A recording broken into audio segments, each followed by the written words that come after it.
Hello, this is Siri and you're listening to my favorite podcast, Not Real Art. I live for this shit cause it's totally lit. Let's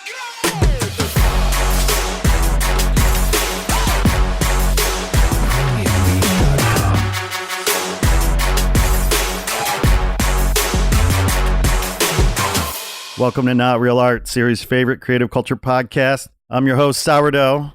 And today I'm joined with my dear, dear old friend, the one and only Kristin Juel. Hello, Scott. Hey, Kristin. The sourdough thing is just so funny. You like that? I do. Yeah? Yeah, that's my first question for you. Oh, I see. You're flipping the script here and interviewing me. How clever of you.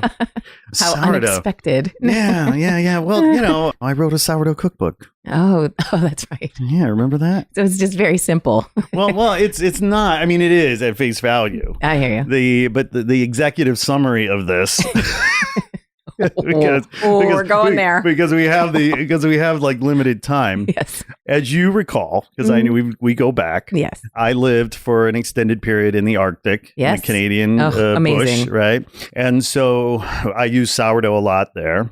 But the backstory there is that in Alaska during the gold rush, as the folks from the lower 48 went into Alaska to seek out their fortune during the gold rush, those men and women who managed to survive, who managed to live, in the bush for more than one season, multiple seasons, they became known as sourdoughs. Oh, I didn't know that. A little bit of Alaskan folklore history for you there. So... Hence the name. Hence sourdough. Aha. Okay, good. Because I was worried that maybe you were the sour version I'm of sour, the Pillsbury right? Doughboy. I'm sour. Oh my God. And I'm doughy too. Yeah. Yeah. Oh, yes. More of me to love. More of me to love. You knew me 30 pounds ago. That's right. You were the triathlete. Yeah, at that point, that? I was in good shape. I just remember Channy and I standing at the finish line, but I remember standing at the starting line of the LA Tri, right? And you were like running. I turned to you and I was like, please don't do this. Please don't go in. Please don't die. Don't do this. Well, that was the year the surf was horrendous. It was horrible. Yeah. I remember because it was like 6-foot wall. Right. And I was like, you have nothing to prove. You were really worried. We love you. Yeah, you're so sweet. I was like, oh, she does care. I do care. But I was like, I'm supposed to be working this event. Like, this is like, I'm like, I can't leave him. He's going to have to swim a mile. Well, and by the way, they seriously considered canceling the swim. I remember. It was really bad that day. Yeah. I remember. I have an epic photo of the wall of water coming in, Scott. And the swimmers kind of wading in, just, I think, what were you, like fifth? Like they were stations, like how people would go into it. Different, phases. And I just looked at it, I was like, you don't need to do this. You have nothing to prove. Like, we know you've done this far. You've gone this far. Yes, you're good. Yes. And then the finish line was so exexuberant. And I was like, this is amazing. You're a beast. So, was maybe once a beast. But, here we are. It is so good to see you. Oh, no, me too. We should do this every day. You're one of my favorite people. Oh. You know this, right? Right back at you. Yeah. You were my work husband. We were. I was like, yeah. People were saying, just get married already. or get divorced sometimes. That's right. We got to separate you two. There's a lot of tension going on over here.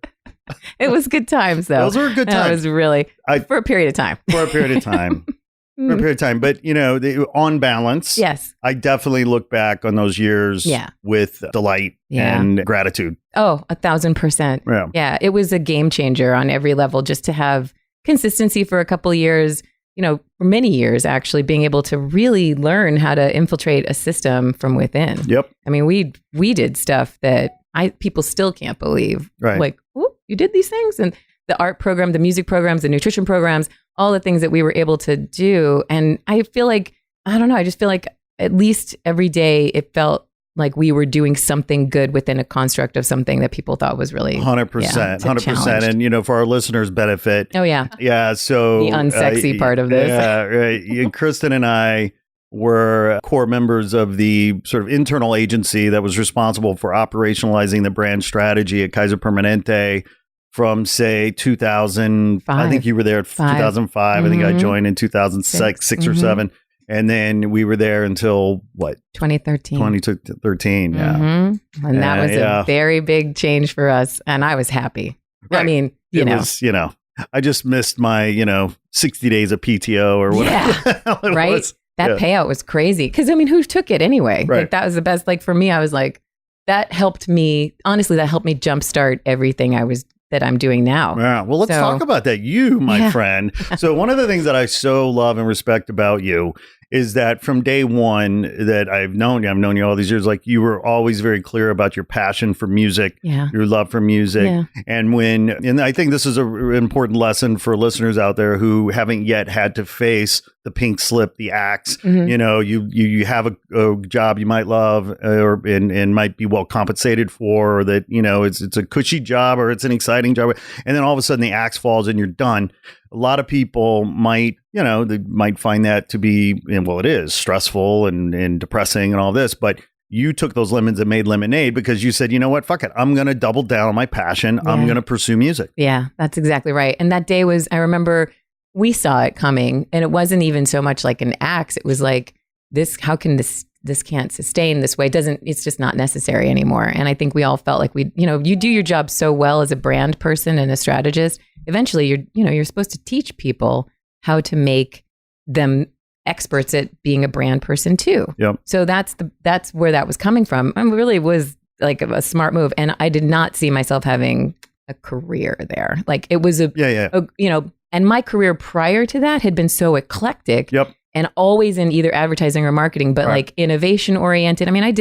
I was involved in an internet company in 1995. Which one? Cow Interactive. That doesn't exist. It went belly up while we were there, but we were doing intranets for Disney. For Disney. The timeline for the Mercedes portal online. Yeah. And the first interactive licensing module for Disney's use of the 6 primary characters. Mm-hmm. And this was all done online. Yeah. And while also building out websites and gaming things and all that stuff. And I was like, this is fascinating. And everyone thought I was nuts, like literally certifiably nuts, because the internet hadn't even taken off. And we were doing like stuff in ad agencies at the time that were like, you'd floppy disks, you'd have to send 10 of them out to someone to put it, it was like silly stuff, but man, I loved it. I felt so exhilarated. Just the stuff didn't exist before we worked on it. Well, that's incredible. Yeah. And part of what I'm recalling as I'm listening to you talk, it's like prior to KP, those of us who come from the agency side, ad agencies, marketing and branding, what have you, design, it was about a 2-year turn. Like usually you would be at a place for about 2 years and then you'd bounce around. Like that was a joke. I'll be here 2 years and I'll go because that was how you would get promoted or make more money or whatever. And then I don't know about you, but when I landed at KP at Kaiser Permanente, I thought I'll be there 2 years. I was like, oh, I'll be here 2 years and I'm out, and I was there like 7 years. Yeah, exactly. I did 8. Yeah. And I remember, I don't know if I'm even allowed to say this, but I wanted to quit before I started. I am allowed to say this because it's a long time ago. Whatever. I'm an adult. I think I talked to Debbie and I was like, I don't think this is right for me. It was I had told them they'd have to wait until I finished my TiVo contract. So I was working with TiVo at the time up in Alviso. And where's TiVo these days? I know. Oh, but what a great brand. And think about, anyway, don't even get me started because anyway, so I finished that contract and I think I went and got married and then I started Kaiser. So I made them wait 6 months. Yeah. And I remember being like 4 months into it, I was like, I don't know about this. Because I attended an offsite and I said, Debbie, I was like, I might not be this person. Right. And she was like, okay. So they basically said, finish the first year and see how it goes. You know? And I was like, okay. And then I lasted that year and then it was like 7 more. So by the time they said, we don't really need this position anymore. And we're going to you can go to other parts of the company. And I was like, I'm so good. Yeah, right. I'm ready. Good, I'm out. I'm ready. Done. Yeah. And I do remember being positive, really positive. And it just felt like if I don't do this now, because all those years before I kept, meeting with MCA Records and had a woman named Jane Simon who genuinely changed my life. Just even having a conversation with her, because I realized that I could help music. I could help at that point. It was in the 90s, 1998, 99. And she was like, I believe in everything you're doing. We just don't have the money to do the stuff you're doing. Because in advertising, you have, billions of dollars you can spend on media and $1 million campaign here. And, she was like, I don't have that kind of money for you. And I was like, that's fine. We'll figure something out. But even at the time, I remember she had me come in and help her with Lyle Lovett's strategy for one of his releases. Mm-hmm. And I was like, oh, this is great. So I did all this market research, came back to her with the plan. And I said, I still have it. It's so funny. I have the very first Mac laptop. Oh boy. The one that cost $1 million. That was awesome. I opened it up a year ago or whatever. It still works. And I still have the plan on it. Like that was what I wrote it on. And it is amazing to read because it's like a work of art. Yeah, it really is. Yeah. I mean, if I say so myself, it's pretty dope. Well, I'm saying you've got it is a work of art. Obviously the plan is a work of art. We know this about you. But then to the fact that it's still on this computer, it's another factor cool of the work of art. Yeah. Right. So you read it and you're like, okay, at that time, I remember reading it was like people spent $27 a month on music, $27. Turns out Lyle Lovett's audience is a slightly affluent one. Yeah, I remember that happening. So I was like, oh, let's, but they're also down to earth. And I remember thinking, what are the brands that you would want to partner with? Yep. And I brought in like Wrangler as an idea and Jeep, because I was like, well, look, they do these campfire series. Why don't we bring Wrangler in? Let's do like a simulcast, like a webcast. Yep. Like he does a concert series locally, goes out to the woods with these guys, does an acoustic version, and that's taped and then broadcast for Jeep people. And they were like, we love this. How much is this going to cost? Yeah. And again, it's the 90s. The internet wasn't there. Right. But I was like this silly visionary of like, I want to do things this way. So they were like, this is great. We can't afford you. We'll have to figure something out. And then I took the call from Cliff Freeman and Partners and I moved to New York. Mm-hmm. Cliff had done Wendy's Where's the Beef? Yeah. He wrote Sometimes You Feel Like a Nut, Sometimes You Don't. Yeah. And I sat with him and I remember he's the funniest man I think I've ever met. Right. Genuinely the sweetest, funniest guy from Memphis. I think he's from Memphis or the South, maybe Santa Fe. But he's like a Southern guy, super nice. And just had like wall of Cliffisms and stuff that everybody adhered to. And he was just like, he's a legend.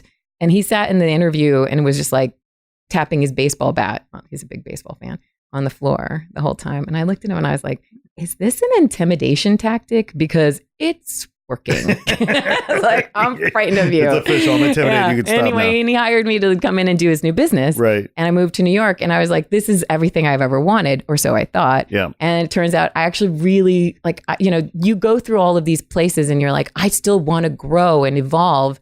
And Cliff was like, I like TV, so I was bringing in like the .coms and he was like, that's so cute that they've got like, a couple million, 13 million to spend or whatever. And I'm like, I know it's small, but like they're going to do it's the future. Creative. Yeah. So we were always like, I was always trying to like reestablish and reinvent things. And by the time I got to Kaiser, I was just like, I think it's time for me to figure out how to do like what I really want to be doing and go back to those moments like what I had with Jane, where I was able to talk with her about stuff, even though the role didn't work out for me then.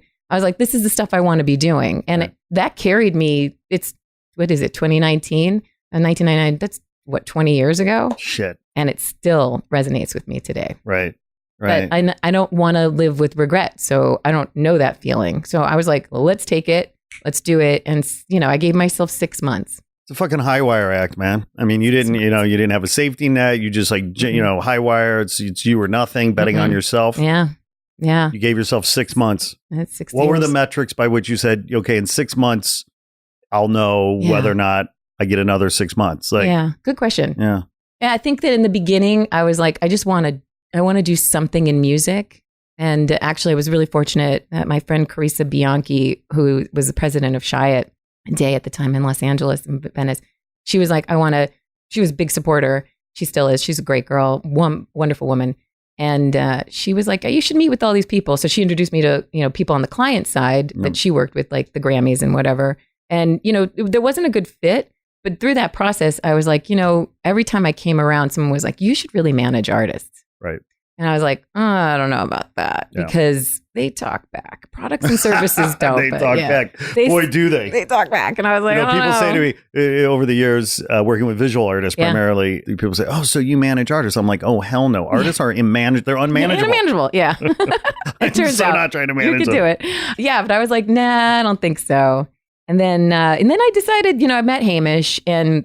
Shout out Hamish. Yeah, Hamish Anderson. He's amazing. I met him and it was really funny because there was a period of time, and I will be very honest, I was personally involved in a friendship with an artist who I watched, Gary Clark Jr., who's fucking love a Gary. legend. Shout out Gary. He's amazing. And I watched his career just flourish while I knew him. And I was like, I was so, I don't know. You go from being a fan to just, you want him to succeed so badly because he deserves it on every level. Worked his ass off. And someone like him, you just think, all right, if you can, it's lightning in a bottle for him, right? If you can have a tenth of what he has, you still have an incredible career. Yep. You know what I mean? You don't have to have the Gary Clark Jr. career to have that. But, once you see that happen to someone and I had seen it happen with John Popper, was a friend of mine from college. He didn't go to NYU, but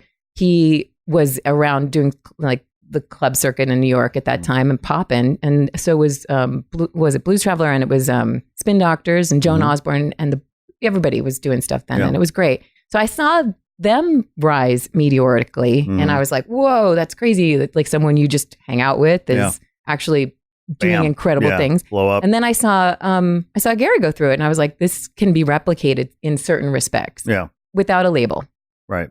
Because having a label is amazing, but I was like, this, there are artists out there who can do these things with a little budget. And that's when I was like, I think, Gary has been an inspiration to me for so long. And it was, he came to see Hamish play just, with me as a friend. I wasn't managing Hamish at the time. And I just, had him come by. He said, sure. I said, if you want to blow some 22-year-old kid's mind from Australia, show up at 7 p.m. at Rockwood. And he did, which is amazing. And then he really liked it and, started talking about it every once in a while. And like we were at the Grammy Museum, and he's like talking about some 22-year-old kid from Australia and how they can talk about Stevie Ray Vaughan together. And I was like, that's Hamish. Like, that's crazy. That's magic. Yeah, it was beautiful. And I think because of that, it really made me feel like, I know you can't really, I'm not going to say, hey, Gary, do this or whatever. He's not that guy. He does what he wants to do. Right. The fact that he did it on his own made me feel like it's important to keep fostering a sense of community and a 100% and all of that. And I think Gary knows stuff like that. Like he knows how to do that. And he's reinvigorating this incredible community in Austin now, which, he's owned Antones, and he's bringing all of that back to life. So it's wonderful to see. And I feel like what I've been able to do with Hamish and even Ruby Velle and the Soulphonics is a direct result of watching his career and watching and learning how he, navigated things and not necessarily, always easy, frankly, you know what I mean? But he makes it look easy. Yeah, right. But I mean, we were talking about that the other day, actually, on another podcast. It's like, but isn't that the myth, right? The myth is that, it can be easy, or it should be easy, or if I just do these things, it's going to grease the skids for me. No, it's fucking hard work. There's no silver bullet. There's no silver bullet. There's no shortcut. No. And that is the biggest learning of all. Yep. And also, I do think if you put your time in, people will respect you, even if you don't make it like all the way you thought you were going to make it. Like that's the thing about like, what does success really look like? And I think it definitely evolves. That's my favorite word is evolving. It's my tattoo. I was going to ask you about that. That's new, right? When did you get that? Actually, I had Mark Mahoney do it right when I left Kaiser. Interesting. A couple months later, it was June. It's a great message, evolving. And it reminds me every day, like I have to let go and just, it's a bigger power. It's a higher power. It's whatever you want to call it. Yeah. But it feels like, for me to think I can prescribe, and make this happen and as a person on my own, it's impossible. Yeah. It's impossible. And that was probably the biggest learning that first year was, like I said, making a decision to manage someone, it's a lifelong, in my mind, a lifelong endeavor. I don't see it being like a short-term thing. And someone like Hamish and Ruby, they have very long-term careers. Right. I see Hamish being 50 on stage, or 50 These are not years from one-hit now. wonders. No. And it takes time. Power. It takes time to build those catalogs. Right. And that's what's missing in today's world is that sense of development. Right. Giving an artist time. When we have things like Slice, right, we can just go and download some bullshit and contrive some bullshit. I mean, the artists that you work with are real artists. They're real artists, yeah. They really are. They're handcrafting. And look, I don't, I'm not taking away from some of these other folks that know how to work a computer and can composite things together and create something great. You're an artist too, but I'm talking about musicians with real musicianship who can play instruments, write songs, and, they have chops, real musical chops. Yeah. And your artists do. Thank you. And I think that's the reason why I'm so proud and so grateful that I get to partner with them. Like, that's the piece that, when we were doing the work we were doing at Kaiser, it's like we had a sense of pride and we did have a sense of partnership, and our team was really tight because of that, and like a family. And I wanted, that was so important for me to make sure when I built my own environment for these people, I want them to feel like they have a team that is also their family. Right. And that's genuinely the way we've built out everybody who's worked on the business too. Like we have just 3 tenets of the business of Juel Concepts. What are they? Passion, proactive, and transparent. Yeah. And I mean, these are things that, like, if you as an artist have a question about what's going on, you have all of the tools, you have all of the communications, you have everything you need to know is in front of you. And the team communication is there for you to see too. Mm-hmm. So it's all very transparent. And I don't think anyone has time to wait for someone to come to them to do something. Right. So proactive is the name of the game every day. Yep. Don't wait, just make it happen. Yep. Figure it out and tell me how it goes. And then the passion piece fuels you, because like we talked about when we walked in, it's like, who wants to do this without it? You know what I mean? At this point, it's too hard. It's too hard to do it if you don't have passion for it. It's impossible. Yeah, especially when it's your money. Right. Right. And your time. That's right. And your time is getting, less and less on the planet now because, I mean. By the way, to that point, when I turned 40, I doubled my rates. Yeah. I'm like, you know what? I have less time. It's more valuable. Maybe more expensive now. Yeah. I'm hella expensive. Yeah, it's crazy. And my birthday's next month, and I'll be on tour. Girl. Oh yeah, I know. Thank you. I'm so excited. And this just shows you how full circle this is. We're going to be on tour with Gary Clark Jr. Hamish is going to be opening. How crazy is that? And on my birthday, we'll be traveling between shows. And I'm like, this is the best. This is going to be the best birthday. That's the universe smiling on you, my friend. I know. I'm really happy for him. Yeah. I'm happy for him. Like, I'm happy for both of them. Yes. Just like, I don't know, like you can't. I'll be happy for you. You'd be happy for you too. Yeah, like it's pretty fucking awesome. Thank you. Yeah. It's just like so nice to watch people, achieve. Connect and achieve. Yeah. Like that's the thing. Like they're together and they're both, I know Hamish he's so looking forward to it. But also, do they play LA? Do they play LA? I mean, Hamish, I don't know. I know Hamish does, but I mean, are the it's tour? only the tour for Australia. Okay. Like Hamish is from Australia. So we went that. Yeah. But I mean, who knows, maybe if we do well. Okay. Well. Not if. Chances of me getting to Australia doing that tour. You should come. I know I should. It's going to be fun. And it's just I've watched Gary, hundreds of times, and I've seen Hamish. Equally as many, probably a lot more actually. Yeah, at this point. And just feel like I don't know. I couldn't be more proud. But I want to drill down because Hamish was your first artist, no? Mm-hmm. There was an artist that I worked with before, and I think that they were better suited as producers. But Hamish is the first artist that I really got to A&R and work with and help introduce and really revamp what was being done. He had a manager before, and I think we just kind of realized there was a bit more of a fit with my background. Right. Yeah. So, but, to use our corporate parlance, to drill down and unpack what you saw in Hamish, right? Because here you are. I mean, you're taking a big risk. You're betting on yourself. You're giving yourself a time limit. Yet, this is your passion. But yet you also saw something in Hamish that connected with you in a compelling way that you felt like, okay, this is a smart bet. Explain that to me. I know I've listened to his music. He's an incredibly talented guy. I get that. Yeah. But really the nuance of it, what was it that resonated with you so strongly? About Hamish? I remember there was a night. So Hamish's music is it's blues based. Yeah. But it's rock and roll, right. But it's also singer-songwriter and folk and Americana. And there's all these pieces to it that I was like, oh, all right, there's so many pieces to it. I was like, I'm trying to figure out who you are. And we saw him at Hotel Cafe one night, and I was like, okay, he's really, really good. And the very last song he did was a song called My Sweetheart You. And when you see a guitarist, basically sing with his guitar, not shred, but sing, literally, it was beautiful. Yeah, I was like, that's when I get it.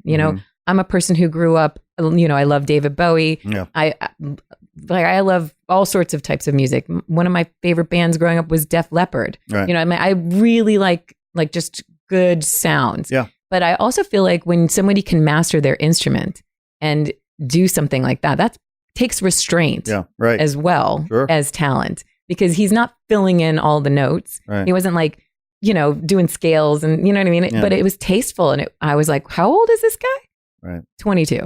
Like I thought, well, that's the thing that sophisticated beyond his years, really like just an old soul. Yeah, right. And then we were hanging out one night, and I mean, remember, like he's 20 years younger than I am, so you don't necessarily expect to have deep conversations sometimes, because I don't know, you just don't know, like you don't know what people are capable of. And then he started talking about stuff, and I was like, oh my God, I'm learning things about the blues that I didn't know, like Peter Green being the original lead singer of Fleetwood Mac and being the original, like those things. And I thought, he's teaching me something. Right. That's important too. It's a 100%. Reciprocity. I'm not just here. That he has something to teach you is And then I was like, you're 22, you should be telling the world this stuff, because to me, the history of where we've been informs where we're going. Yep. And in a good way, someone like he can educate people about, hey, by the way, this stuff has existed before and it was killer then. So I felt like he's a person who, if you can get him to that next level, he could be very informative for people. And then I think the next part for me was more like, he's so attuned with the world around him that I, like one time we were speaking and I remember he was explaining to me how he watches, because he can't hear a lot on stage. Sometimes it's very hard to hear on stage. Right. And when he can't hear, he told me that he would turn around and look at the kick drum, so that he could tell the beat of the drummer if he can't hear something. And I remember just getting tears in my eyes. I know it sounds really silly, but I thought, I feel he, like, that makes so much sense to me. And at that moment, I thought everything that I had watched over the 25 years of like my adult life at that point in business, I was like, I want to put it behind a person like that who has a sense of how to get through difficult situations, how to keep going. He perseveres. Sure. Right. A lot of people do buckle when they can't hear something. They're like, I can't hear, whatever. No, but he's solving it in real time. He's scrappy. Yeah. And I was like, I can get behind that. So I don't know. I feel like there's something about a partner in an artist that you're working with that you just want to know they can help you get to that next level together. It's funny because I've talked about this in different ways, in different contexts, because one of the ways, I talk about it, it's like, if I'm doing business with somebody, or if I'm doing a project with someone, if I want to collaborate, I want to know that that person doesn't flinch when it gets tough. Right. Yeah. Because the shit's going to get tough. If you're trying to do something new and fresh and interesting and innovative or disruptive, it's going to get tough. Yeah. And God damn it, like, do not flinch, because I enjoy the struggle. I enjoy the danger, Yeah, me too. And I need to know the person next to me is ride or die. Yeah, exactly. Yeah, I'm with you. Honestly, look, it gets really hard. I'll be, like even working with Ruby, I think she has been, she is so talented, so incredibly talented. But it's hard for people to transition, and we've had to transition her from being in a band for 13 years to being a solo artist as well. Right. And that has been, it's like you have to be there for them to make sure that they understand that they're capable. They're more than capable. That when you see them, you see things in yourself that you never see. Right. Like, that's where I'm like the biggest strength. And again, having artists like this is your belief in them helps them believe in themselves too. You know what I mean? And right back at me. Like, there are times where I'm like, oh my God, I don't know if I got this. Yeah. 100%. I don't know if I got this. No, and they're like, no, you got this. And I'm like, okay, good. With their support, I can get through things too. So, but you're absolutely right. People need to be able to know that they can adapt and be malleable in these situations. And it does take a bit of coaching. 100%. And, having those people that are complementary, right? Because, you want some overlap, right? Sure. You want people cross-trained in a way that makes sense, right? For the productivity of the organization. But I also don't want somebody that has my same skill set. I want somebody that's complementary, right? So it's supposed to be a 1 + 1 = 3 kind of, deal. And, what I love about what you're doing is that these artists need you as much as you need them. Oh, yeah. Well, I'd have nothing to market. if it weren't for them. Well, and so maybe they wouldn't have as much success in the market if they didn't have you. I mean, I like to think that's very, I think it depends on, how willing they are to partner. You know what I mean? Well, that's it. Yeah, for sure. If you're going into something and you're bucking the system and you're saying, you know what, I don't really want to do it that way. And I don't really want to do it that way. And I don't have time for this. It's like, well, you get out of something what you put into it, right? Yep. So if you're not going to put anything in, it's going to be a challenge for you to get anything out. And no matter how talented you are, people just might not respond to it. So you do want to try and go above and beyond. And I think my artists are really, like I said, I think each one of them are classically oriented in the case where, if they want to try something else, they can still come back to who they are. You know what I mean? So it's not that complicated, but it does, it does require them feeling confident in themselves too. Right. And that's a big part of it's, one of the things that I think is something that I've been very lucky because, Jessica, Ruby, and Hamish all come with great families, people who love them, family. Some of them have husbands and they're so grounded, so grounded that that's there's huge. And there's no bullshit. Right. You know what I mean? Like we are not like, it doesn't have to be like that. Yeah. And I'm not like here to fluff and gaff, make them, but we're real. Like we're all real with each other. And that's why I feel like it's a family because you can actually be honest. Like, I'm not on edge. Yeah. If it works, sometimes it doesn't work, and we can still have that conversation about what worked, what didn't work. And people know that we give our all and we all are doing our best. That's literally all of us are doing our best. Yeah. Right. So, I'm very lucky, but I also think, we've walked away from artists who have had inauthentic natures about them. Mm-hmm. And to be honest with you, no amount of money is going to make me feel good about working with someone that in particular who might be, somewhat narcissistic or have higher expectations than, what they're a part of. It's hard enough in the best of circumstances, let alone working with some asshole who's a pain in your ass and, is high maintenance. No high maintenance, please. I don't want to do it. I mean, to a certain extent, like I'm even like a potential diva some days, I'm like, I can't do it this way, whatever. Right, but like, it's up to me to change it. Yeah. Like that's it. It's all, nobody's going to do this for me. Nobody. Like even the team that I have, they are crushing it and they're doing such great work for us. For all the artists, like everybody's, my team is incredible. But shout out to your team. Who's on your team? We got Lauren, we got Ella, we got Lee, we got Jenna. And Jordan does radio for us. It was just like I'm so honored.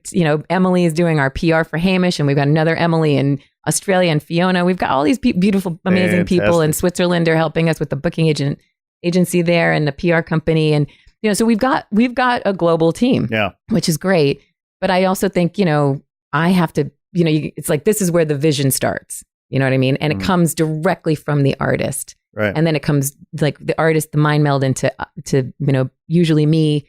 And then we kind of like figure out what that looks like. And then we bring in people and we're like, okay, here's what we want to achieve. And then build out the plan and make it happen. And it is kind of where even having these 25 years of before this, doing all of the advertising and marketing stuff that we were doing, it really helps because it's second nature to me to get in and out of an integrated campaign. 100%. And, it's, you've hit on so many things. I want to try to, No, it's wonderful because, one thing you were getting at, and I was having this conversation, which by the way, I missed you at our conference the other day. I thought you were coming through. I didn't know I was invited. Oh my God. I thought we were texting on the thing. I said, are you coming? I would have totally loved to come. You were on the VIP list. Your name? Yes. Oh God, I'm an asshole. Just follow up next time. I'm so sorry. You should always assume. That's the hardest part. You just need to assume you're always welcome. Oh, okay. Then I'm totally, next time year. I'm coming. It was a great conference. So we were talking about this at the conference the other day. And I was saying about artists, it's like, because yes, I mean, some artists have insecurities, their, anxiety, whatever. And, what I always try to say to artists is I encourage them to hopefully embrace the reality that they have this very unique power in the world. Mm-hmm. They are real life magicians. Yeah. They can create something out of nothing. Yes. And that is a superpower. Yeah, it really is a superpower. And as soon as you can be, conscious of that ability and own that ability, that will help, I hope, mitigate some of that insecurity because, you are truly unique and special in the world, and you only you have that particular ability. And so, so I try to encourage, artists in that way to embrace that power that they have. Okay, that's great. The other thing that we talked about was the fact that, arguably this is the best time in history to be an artist. Oh, I couldn't agree more. Right. Yeah. And for all the obvious reasons, more opportunities, more mediums, more materials, more, tools, more, however, and this gets back to why I'm, so grateful that for your artist's sake that they have you is because if you're an artist today and you're an independent artist, you're on your own when it comes to marketing and branding and promotion and, and the conventional wisdom is that, oh, well, this is huge. This is great. You have the power. You can create your fate. You can, you don't need the labels. You don't need the, right? Okay. But truth of the matter is the devil's in the details, right? Totally. Like the reality is, yes, on one hand, it is perhaps the best time in history to be an artist, in part because you have the power to go directly to customers and consumers via the web, via whatever. However, the reality is, marketing and branding is more difficult than ever. Yeah. Fragmented. And, the average is a fun fact. You might know this or listeners may not. The average tenure for a CMO at a publicly traded company these days is 19 months. I was going to say 13, but okay, 19. Maybe it's 13 now. I read this last year. Yeah. And okay, so I'm guessing that the CMO at this publicly traded company, maybe he's an MBA, maybe he went to some fancy business school, whatever, or she. Yeah. And by the way, if they can't do it, what fucking chance does an artist have who's supposed to be making art? Yeah. Right. Exactly. To be a successful digital marketer. Yeah. Because that's what, it's its own art form. It really is. And it's so funny. Like you could spend, oh my gosh. I mean, when you think about building an integrated campaign, just each touch point, like out of home versus radio versus if you're going to do like wild postings or if you're going to do, digital marketing or if you're going to do social media marketing or like activations, whatever. That's a silo that's a whole that people become experts in on their own, to oversee and design all of that on a frugal budget and understand what's performing and what's moving the needle. Like those questions, like people don't ask that stuff. They don't ask that stuff. They're like, no, I'm just going to do these boosted things. Okay, cool. Does it move the needle immediately? No. If you last with it, it does. And by the way, the people who are turning out, are churning out the CMOs, I mean, shame on them too, because I do feel like it takes time. Yes. It Wall takes Street's time. A motherfucker. Yeah, it takes time for things to get into a groove. And it really takes time for your team to gel. Yeah. And, again, as leaderships, we've been in leadership roles. Like it is not for the faint of heart. You got to be really careful what you're doing. When you're doing it on your own and you have people who have like their whole livelihood at stake right now. Right. Like that, no pressure, no pressure. But of course everybody wants to see things change fast. You have to manage expectations and you have to know what you're like. What are you looking at for success? What are the tells there? 100%. And and it goes back also, the overlay to all of that is mindset. You're either grateful because you have the opportunity to talk to these people or you're frustrated because nobody's paying attention. Right. And, we've been really lucky because everyone's practicing that sense of gratitude. Like when you get a fan, you're like, oh my God, I have this relationship build with someone, and there are people like Ruby, Jessica, and Hamish, they're really good at that. Mm-hmm. And I think that's important to recognize that they're like, they don't even call it fans. They're just like, these are my people. Right. So they have like, that sense of like, I'm so grateful. So here's a funny story. So my friend Lisa Ludwig's dad, Mr. Ludwig, started Ludwig Drums, right? Oh, wow. Yeah. So back in Chicago, right?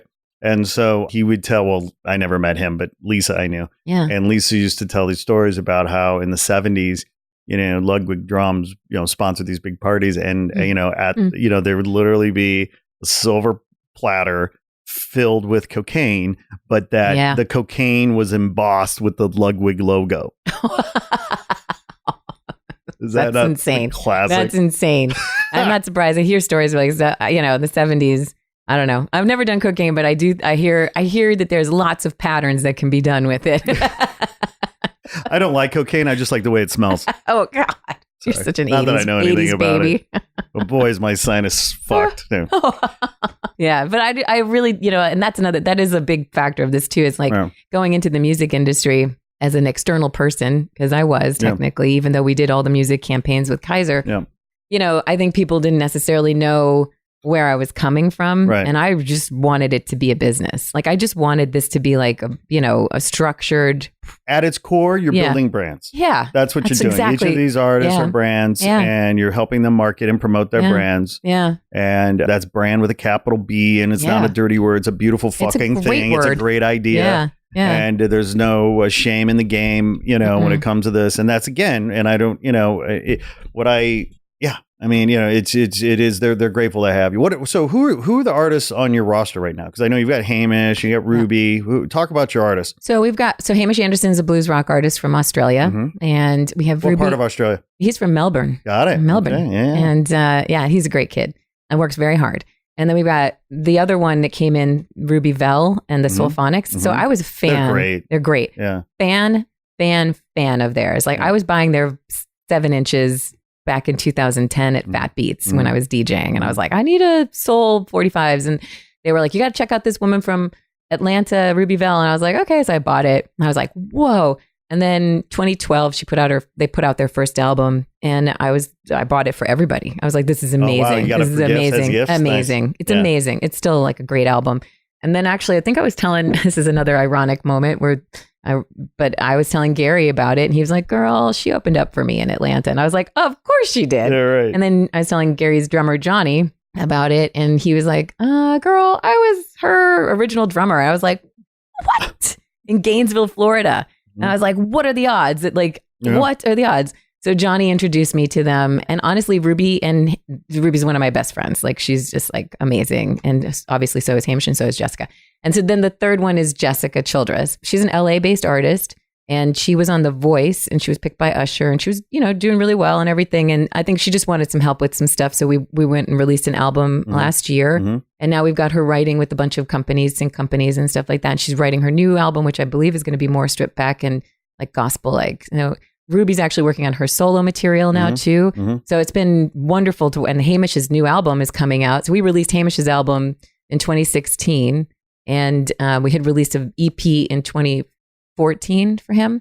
So, and now we have the next album coming out in May. So I'm very excited for that. And Jessica's album came out last year. Ruby's album came out last year with the Soulphonics. Yeah. And so we've just been releasing albums, which is great, and kind of an anomaly in today's world because everyone's so single driven. Well, and we're so stream based. Yeah. I mean, you know, like what I appreciate about what you're doing, and you've been so generous to bring these amazing gifts today, this, incredible art, pieces of art, music, CDs, vinyl, t-shirt, guys. I'm it's an embarrassment of riches over here with gifts. But what I appreciate about this is that it's making, these artists and their work tangible. We're living in a streaming world. Yeah. You and I are, of course, old enough or of a generation, right. Gen X, that, we grew up on records and cassettes, and then we saw the transition to CDs, and now we've seen the transition to streaming. Yeah. We probably grew up on 8 tracks. Oh, yeah. Started with 8 tracks. 70s. Like, yeah. We had them. Part of, and this gets back to the other conversation about how it's great to be an artist these days and maybe not so great because, is there, in a world of streaming, and also, of course, on streaming, thanks Napster, right? Because, it killed the comp for artists in many ways, streaming. It's because music becomes like air. Yeah. You breathe it, it's available. It's like a faucet, water, you turn it on, you turn it off, but I'm speaking for myself. Listen, I fully confess, as I stream music, unless I have intentionally chosen to listen to Foo Fighters on Pandora or Coltrane on Pandora or whatever. Okay, fine. I know what I'm listening to. But if I'm streaming, something on Spotify or something on Apple Music radio or whatever, I mean, or even KCRW, Eclectic 24.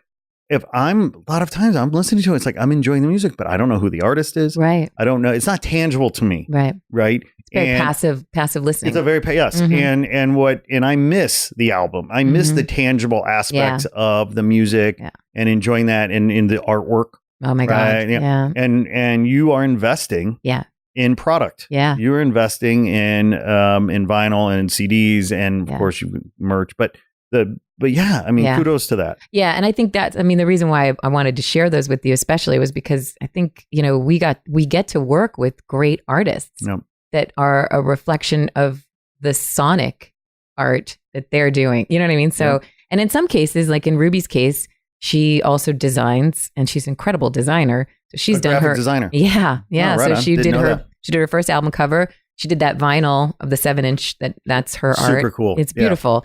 I mean, everything about it was just like, she's just so tasteful and anyway. Multidisciplinary. She's incredible. Yeah. She's incredible.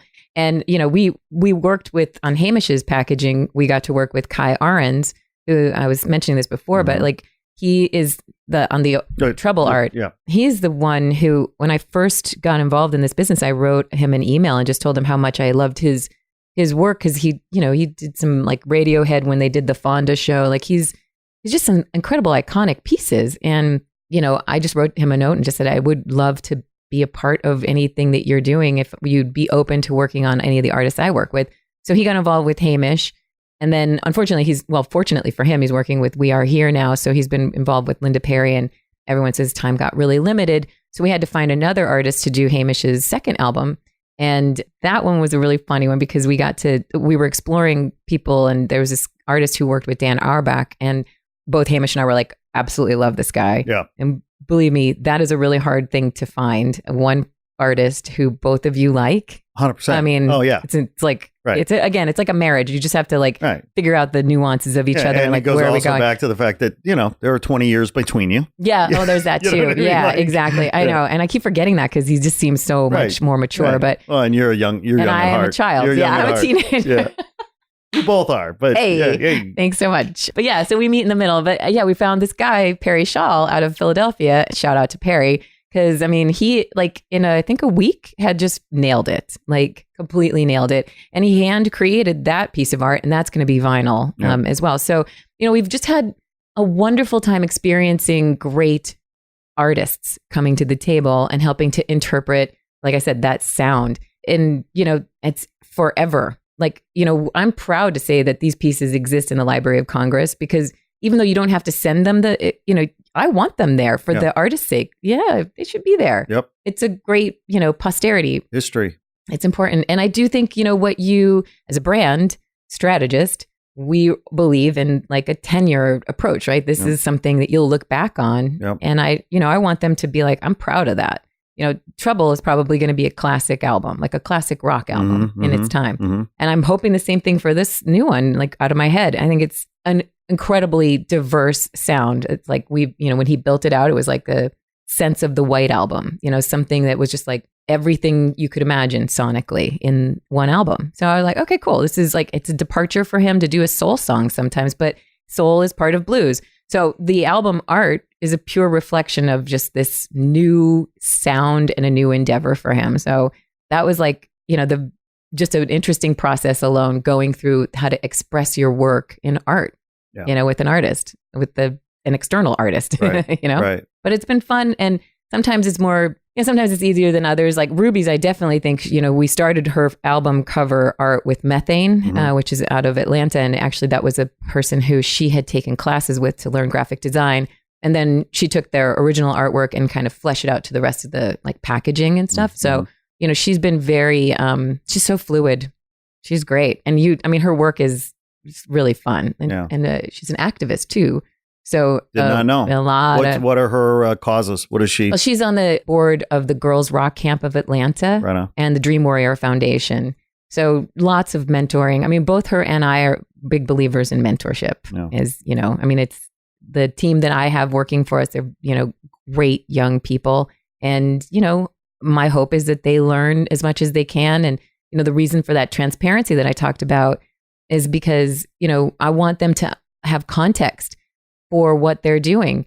And, Ruby agrees with me. Like there's nothing worse than being in an environment where you're siloed and you're not informed, as we all remember those days, where something just comes down as a mandate, but you don't understand what you're doing and you just do it. That feeling that I had all those years when I worked with people who didn't share information resonated so much with me. And I thought, I never want to be responsible for those feelings for people. Yeah, I'm listening to you. I'm remembering a time years ago, I'm not going to name names, but I showed up at the office early. Mm-hmm.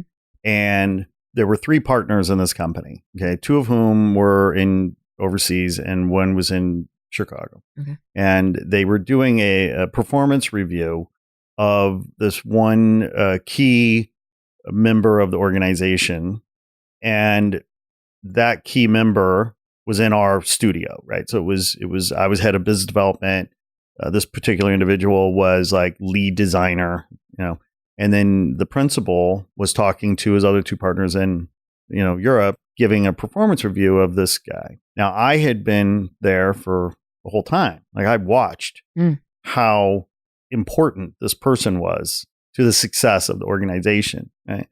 And I walk in I'm overhearing the review that our boss is giving his 2 partners, right? And he's totally throwing him under the bus. He's not giving him the credit he deserves, right? Yeah. And what I'm saying is getting back to transparency, like transparency is so key because, I want that honest communication. If somebody's not performing to your expectation, they need to know that in real time. Oh yeah. Yeah. But I also feel like, I think that for me, for sure, there's that piece of it where you guide them. And, I like to set people up for success. Yes. I literally have had this conversation so many times because, when I'm in my 20s in advertising, in my 30s in the brand strategy world client side, I have seen 35 more than 35 different business models. So, once you know how business goes, like structurally, you're like, okay, you can put me in any situation and I will figure this out. Yep. I will figure it out within 3 weeks. Yep. I can determine how things work. When the human spirit gets involved, and, we've had to manage, you as well, people in their 20s, 30s and beyond. Yep. And I feel like when the human spirit gets involved, the best way you can approach it is through guidance and nurturing so that you set them up for success where everyone understands what their role is and what they're about. And when you're not being set up for success, that feeling, that's where everyone loses. Right. Everyone loses. Right. And for me, I'm like, it's not an option here at all. And, again, being in advertising, it's so volatile. Like, you would lose businesses. Like, I remember walking in to somebody's office and I had gotten a call on a Sunday night from our client. And he was like, look, you guys are a big company.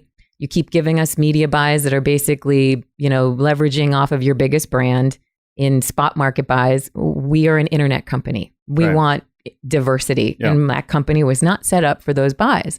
So I went in the next day and I was like, hey, I got this call. This is probably going to happen this week. And the president was like, why are you, what are you doing? And I was like, well, I'm telling you that for 9 months, I met with our media department. We weren't getting what we needed. I was explaining this to them, but we don't have the capabilities. And again, this was the 90s. The internet was kind of, people just did not think it was really going to last. Right. It's amazing to think I know. 20 years later and we're still having this conversation. But back then, people were like, what the fuck are you doing? Yeah. And meaning like, just figure it out. And I'm like, there is no way you can tell a media buying team who are leveraging television how to figure out how to do interactive. Like it's just a completely different buying mindset. It's just a different animal. Everything. Yeah. So there was this oversimplification at that time. And I thought, oh, yeah, you're not getting this at all. So and they should leave. Yeah. They should resign you, as a company. So in your organization, how do you set up, give me an example of how you set up your team for success? Yeah, we have weekly meetings. Yeah. We have 3 times a week we meet together and in different variations of things. Start off Monday morning. Everybody's like, it's like a quarterbacking meeting. Like what's got to happen this week? What are the priorities? Wednesdays and all day together. We try and do everything we can together. Anybody who's in Los Angeles.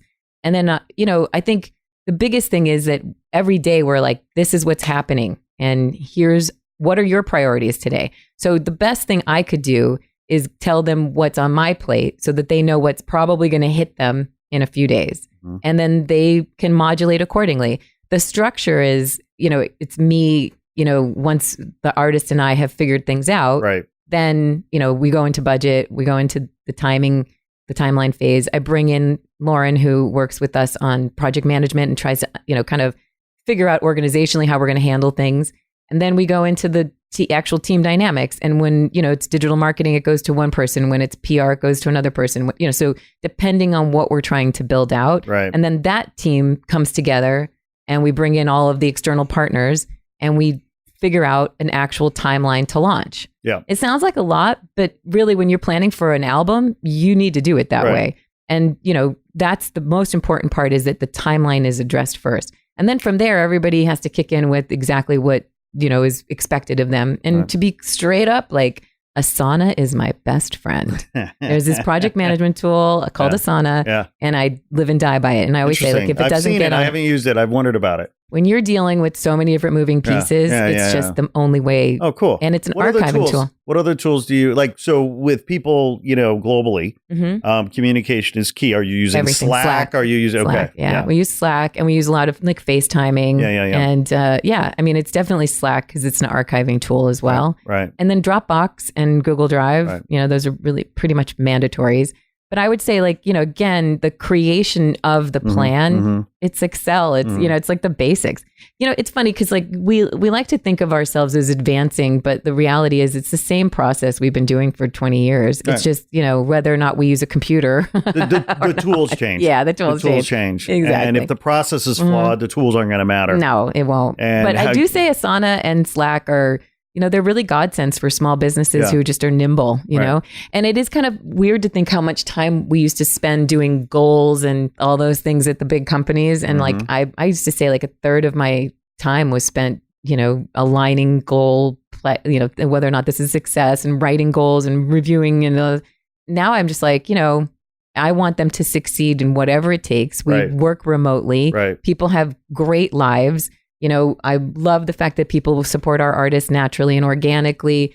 But I also feel like, I'm probably going to be the most, gung-ho cheerleader of all of them. So, it is what it is. That's who I am. I made that decision a long time ago. I really, really want to build a family environment so people feel comfortable and like they're, contributing. So their success is really, the work-life balance is important. Right now, Lauren is I think she's in Lisbon, Portugal, working remotely there because she just has a wanderlust in her 20s. And I'm like, you should do this. Like, it's great. Is it hard? Yeah. I'm about to go to Australia to do this tour. I'm like freaked out that like nobody's really, on the ground, but we're, Ella and Lee are here and it's good. It's, it's all going to be fine. It's, all, but again, it's a work-life balance. We need, I'm overdue for time off. That is probably the one thing that this year is, it's probably going to be the last time where I go full throttle.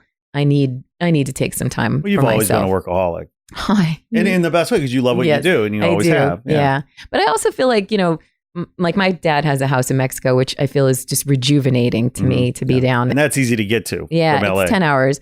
It's just, his timing and my timing this year is off. But, I usually spend my birthday there. And that's like my favorite place to be. This year. Yeah, not this year. But I mean, it is my favorite place to be. It's like, I love being with my family. Yeah. Like, I love it. I feel like, when you're with your parents, my mom passed away in 1988. So it's been, years and decades of my life, just like wondering like, oh, I wonder what she would have thought of my life. And I think she'd be very proud to know that I'm working in music because I learned my love of music from her.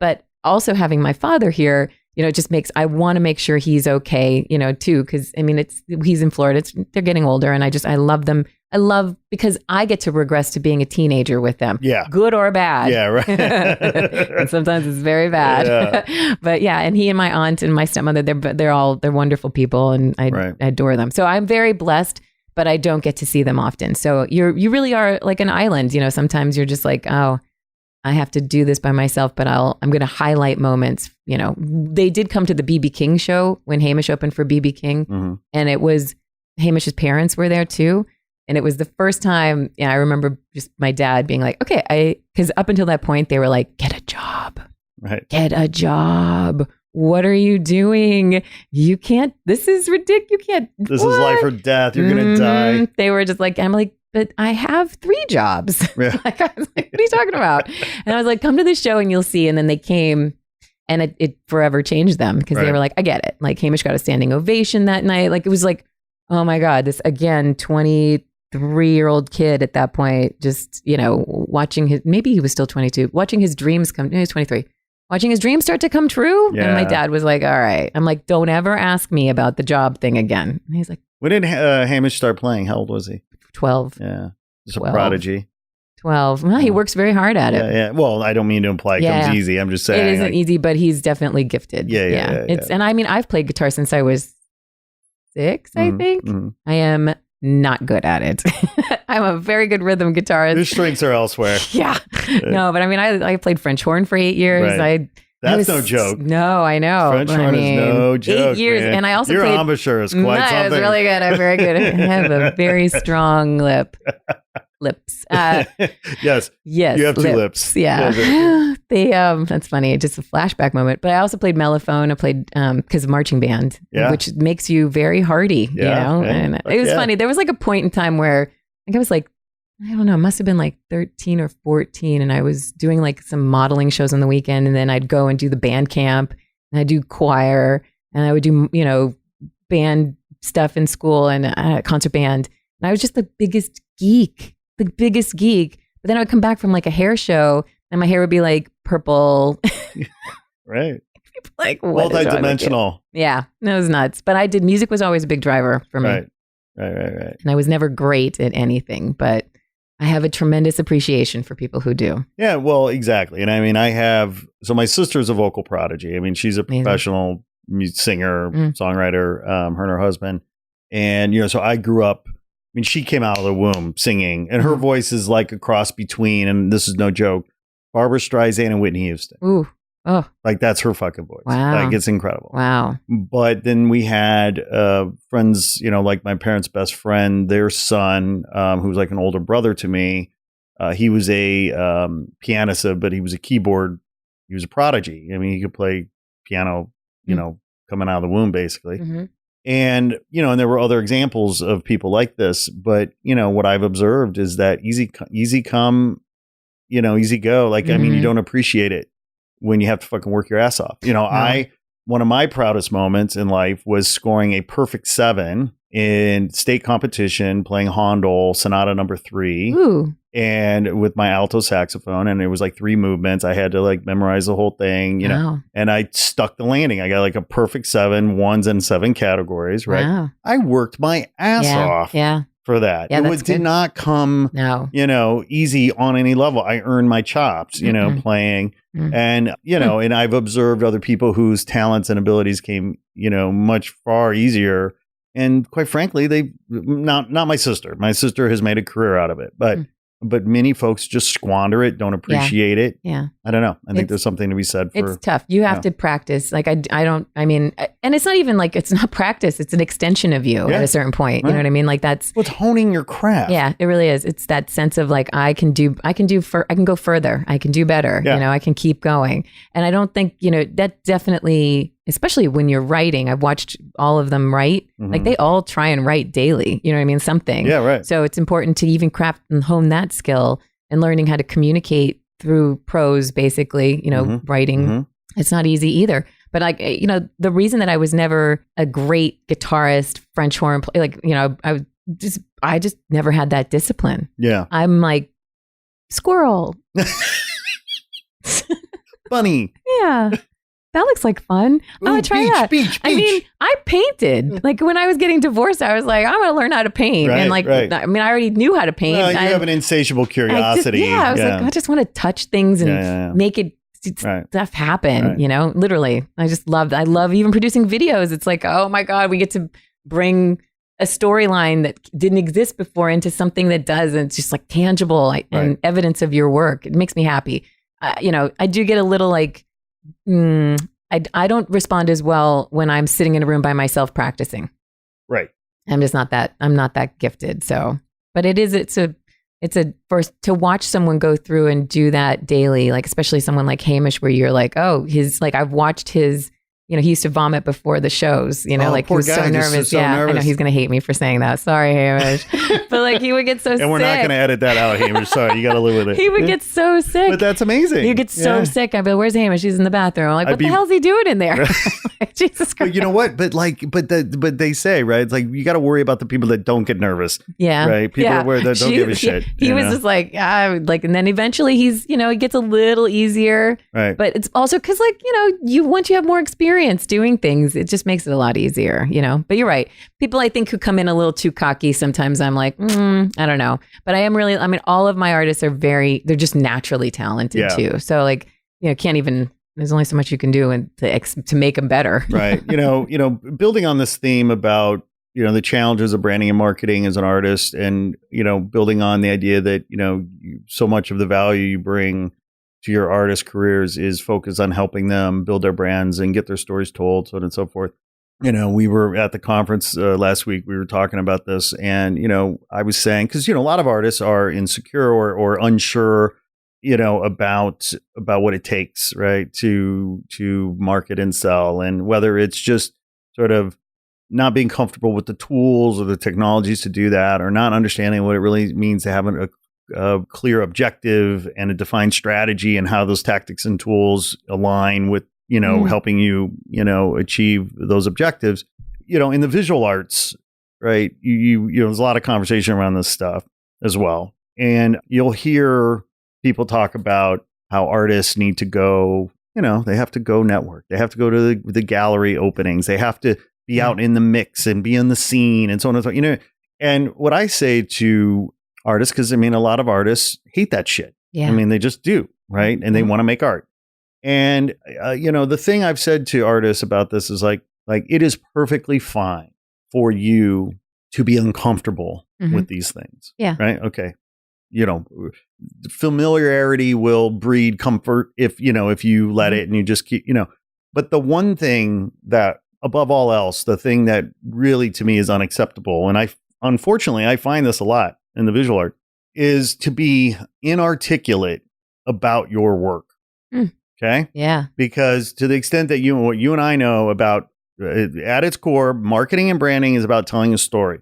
For sure. Right? For sure. And I have seen so many artists, maybe even musical artists too, I don't know, maybe not so much, but certainly in the visual art side, clam up and be inarticulate when they're asked about that piece or that body of work or what your manifesto might be or what have you. And at the conference the other day, I was just like, it was a message I kind of kept hammering home. It's like, it's okay for you not to want to go and hobnob with, art snobs at a gallery. But what is not acceptable is for you to be inarticulate about your work when asked. Mm-hmm. Yeah, no, I think it's a great point. So a couple things to unpack in that. One is, for sure, as a musician, and I don't get to work often with artists, but like visual artists, but as a musician, there's two trains of thought in that. One is the overshare. I'll tell you everything about how I wrote this song, everything about, everything. Yep. And then the other one is, I want people to figure out what the song means to them. So they take the more reclusive, I don't want to overshare much, so I've dealt with both types of artists. Yeah. It's a lot easier when someone wants to talk about things honestly, because it gives you more content, and everybody knows content is king.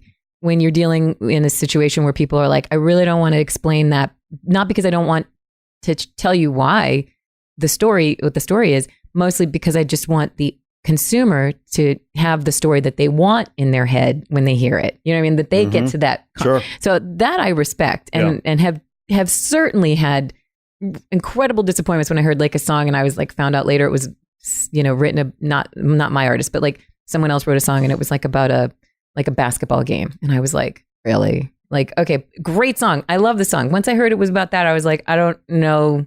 Okay. So like sometimes I think oversharing is a little difficult. Yeah. But articulating who you are and what your message is. Yes. That's really important to be able to do. And I think sometimes people get very shy. Yeah. But there's like, the more media you do, the better it gets. And, I would say there's always going to be people like, the Eric Claptons who don't really do interviews, and don't really talk a lot about stuff. Like, those people have made a career of not sharing, you know what I mean? On purpose. Right. So there's a little bit of the reclusive behavior that certainly people like to have. Part of the reason why I was so, dogmatic about this idea of being, inarticulate is because, I feel like we talk about the two extremes all the time. We talk about artists who can't articulate or just clam up or just not comfortable, right, with the selling. Right. And then, on the other end, we talk about artists who are so good at selling. Yeah.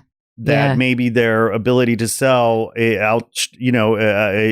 is greater than their quality of their work. Right. Right. So Jeff Koons is a perfect example of that. Right. I mean, he's always been an excellent salesman, whether you love his art or not, or think it's crap or whatever.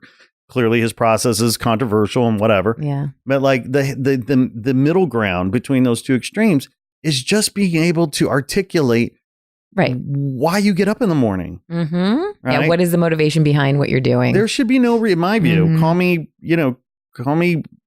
crazy, but I don't see that is too much to ask. I agree. No, I mean, I think at least have a perspective, have a point of view, be able to explain. If you're like, that is not something I want to discuss with you because I want people to feel like they come to the table and can determine it themselves. That's a point of view. Yep. At least then own that. Own it, make it your statement. And also, if someone's going to actually need you to explain something, find a way to give them what they need in the media world so that they stay engaged. Yep. Because you're not Eric Clapton or you're not, Aretha Franklin or what, you know what I mean? Like we have to do these things to make people, sometimes you have to do it to make people like pay attention more. Mm-hmm. But I do think there is a line. Everyone has to design their comfort zone in communication. Yeah. Especially when it's media, because they're not always our friend. You know what I mean? Right. And that's important to know too. What are you giving them that they're going to then eventually take a different life on? You know what I mean? Right. So that's that piece too. But I think the other part too that you kind of mentioned before, which is that, I watch a lot of artists struggle with this. Like I was just talking to a young artist last night about this too, where she was saying how her friend is really gifted at finding out who the curators are at Spotify and like being at the events that they're going to be at and then beelining over to them. Stalker. And like, there are some people who probably really dig that. I've definitely been like, hey, Jason Bentley, hi, huge fan, and now we get to, interact because of our music and taste. And he loved, the song Hamish did with you, which is great. It's like those things, they take time, no one's going to be like, oh, I met this girl, so I'm going to hook her up. It doesn't work like that. Right. And the more forceful you are, the worse it is too. Yeah. But I do think, as a business person, it's different. As an artist, it can be a little overwhelming if you don't have a barrier between you and the media or you and the DJ. Sometimes DJs certainly do like to have interactions with the artists themselves. Everyone does. That's one thing I found for sure. They all want to feel like they have a relationship with the artist. That's important. But I think that sense of knowing yourself enough to know how to edit who you are, what you're about as well is important. And that's something that comes with planning and positioning and branding and all of those beautiful things that we talked about in the beginning. And then the other part to that is, when an artist isn't very comfortable with going out to some of the parties or whatever, events and things like that, and they don't have to go to everything, but be strategic about it. Yep. And, and be organic too. I think finding, as in the art world or the music world, it's all the same. Finding your community, and building and nurturing and harvesting within your own community is the thing that like really matters, because I noticed that when there's these like sort of pockets of culture that happens in either the art world or the music world, and they all rise, it happens together. You know what I mean? Like there's people who are building, and if one of them pops, they all kind of go up a level together, right? So that idea of going to a party and having to network is kind of a little antiquated. Yeah. And I, 100%. I feel like for me, it's more, I think I posted this thing on, like I saw this note on Facebook from 10 years ago where I was in Hotel Cafe and saw people who I'm now working with and that I'm friends with on a lineup from 10 years ago that I didn't even remember seeing, let alone posting about it. Right. And I was like, holy crap, I've been here before.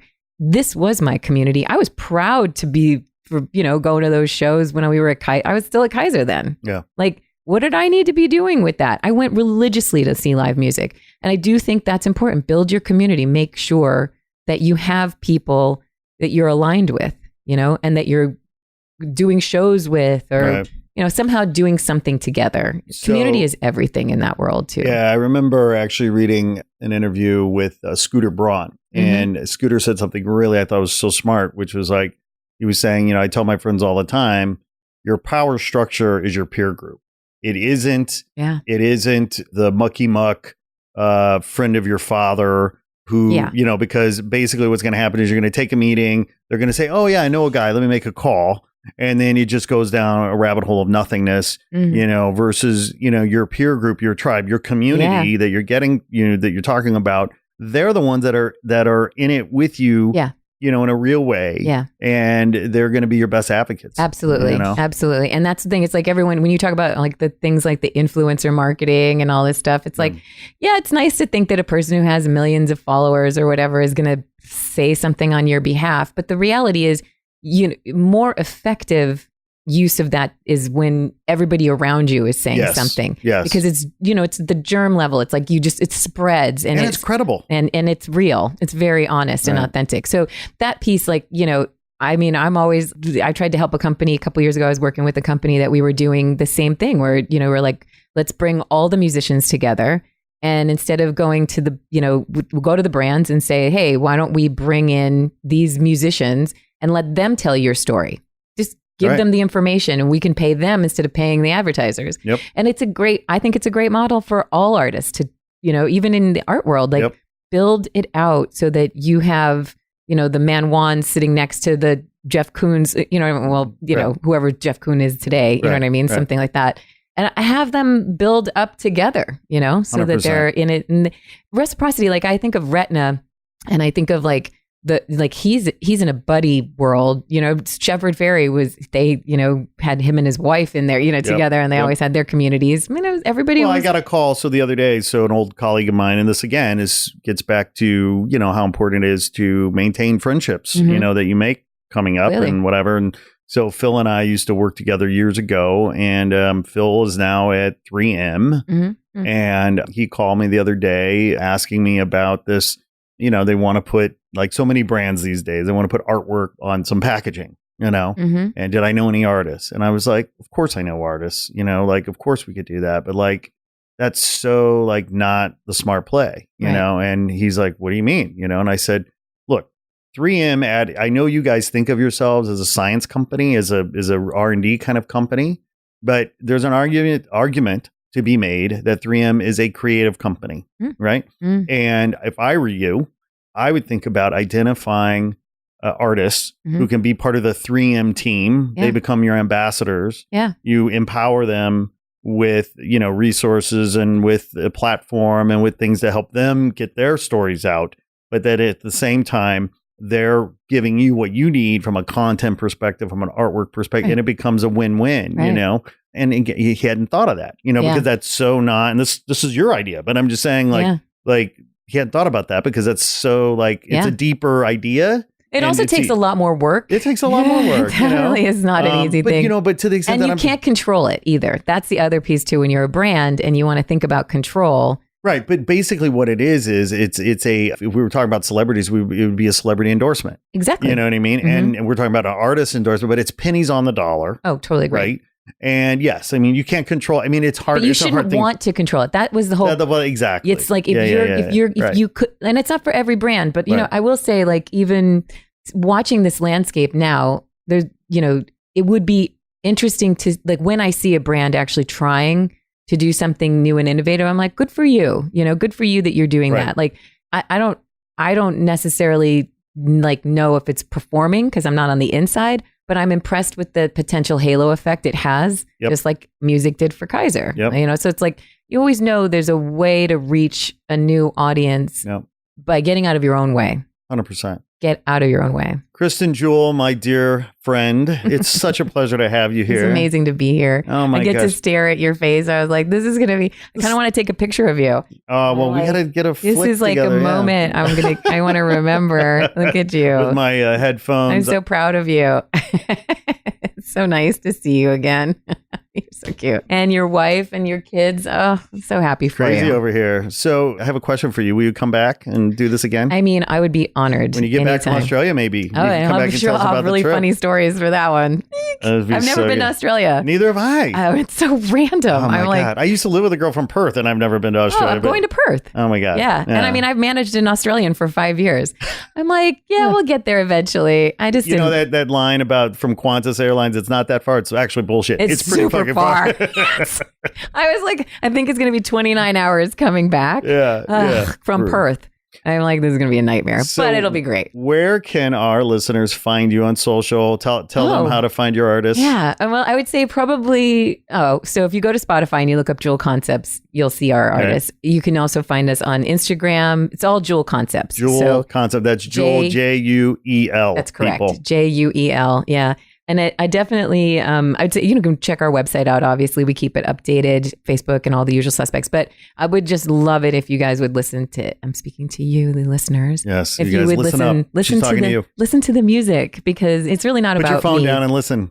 It's not about me, but definitely like check them out, because they legitimately are loves of my life, but also incredibly talented people who I'm so grateful to get to help with anything that they want. Yeah. Yeah, another great artist. And as much as I love you, like I wouldn't be as excited about having you on if I actually didn't really enjoy your artist. Yeah, I know. I mean, there's real credibility there. You can't fake it. They're just like, they're there. And again, it's not for everybody. And I will say, unfortunately, we don't have an electronica stuff and the EDM stuff. So that's probably not a big factor of our music. But Ruby and Jessica are definitely doing some pretty innovative things with their sound. Cool. Yeah, it's expanding. It's expanding. But I'm very proud. So. And not only is it expanding, it's evolving, because your tattoo says so. Yeah, that was a moment I will never forget with Mark Mahoney. Must have hurt a little bit. There's not a lot of tissue there. A little bit, but it was worth it. Yeah. It was worth it. I will have it for the rest of my life. Well, I'll tell you what else was worth it, was having you here today. Thank you for coming all the way out to the burbs. I know. For this. I'm like, where am I? You hip Hollywood types. You don't often get out here to Encino. I refuse to grow up. You're so grown up. I'm like, I don't want to do any of this. Don't tell anybody, please. You know the real me. I'll never grow up. You're great. Yeah, don't do it. Hey, good luck in Australia. Thank you. And I can't wait mate. Yes. Cheerio. Not Cheerio. Yeah, Hamish is going to kill me on that one too. Yeah. He'll be like, I disown you. Well, hey, bring Hamish sometime. That'd be great. Yeah. He should do one. Yeah. We'll have a post situation, because we come back and we go to Beale Street Music Festival in Memphis. Mm-hmm. Maybe afterwards we'll have him come and do a little post-album release thing. Cool. I'll count on it. I like it. Again, thank you for including me today. You're very welcome, Kristin Juel. Kristin Juel Concepts, people. Look it up. Thanks, Scott Sourdough Power. Sourdough Not real art. Real art coming at you. Over and out. This has been so much fun, Kristin Juel. Thank you. Same to you. Be well. Okay, you too. Over and out.